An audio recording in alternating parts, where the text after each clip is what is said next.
నిన్న ఢిల్లీలో రాహుల్ గాంధీ మీద జరిగినటువంటి మన బీజేపీ గత 12 సంవత్సరాల ఫిర్యాదులో 152 సార్ల మన పేపర్ లీకేజీ కావడం సందర్భంగా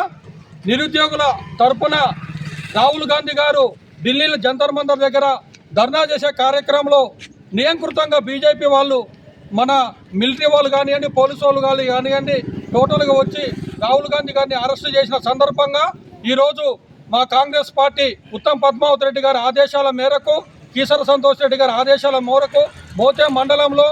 మన రాష్ట్ర సెంట్రల్ గవర్నమెంట్ అయినటువంటి మోడీ గారి దిష్టిబొమ్మని తగలబెట్టడం జరిగింది. ఎందుకనంటే నీట్ ఎగ్జామ్ బీజేపీ ప్రభుత్వం సెంటర్లో ఏర్పాటై 12 సంవత్సరాలు అయినప్పటికీ 152 సార్ల నీట్ పేపర్ అనేది లీక్ అయింది. ఒక ప్రభుత్వం ఇంత లీక్ అయిన తర్వాత కనీసం 50-60 మంది విద్యార్థులు ఎగ్జామ్ రాసేటోళ్ళు వాళ్ళ ఆస్తులు మొత్తం అమ్ముకొని, వాళ్ళ బంగారం అమ్ముకొని ఒక ఎగ్జామ్ పేపర్కి ప్రిపేర్ కావాలంటే గతంలో ఉన్నటువంటి 10-15 సంవత్సరాలు మొత్తం కూడా వాళ్ళ జీవితం మొత్తం కూడా చదువు మీద పెట్టాలి. ఆ చదువు మీద ఖర్చుకు అయినటువంటి ఖర్చులకు వాళ్ళకి ఇంటికంటే ఆస్తులు గీస్తులు అన్నీ అమ్ముకొని తీరా ఎగ్జామ్ పేపర్ లీకేజ్ అయిపోయిన తర్వాత ఆ మాటని తట్టుకోలేక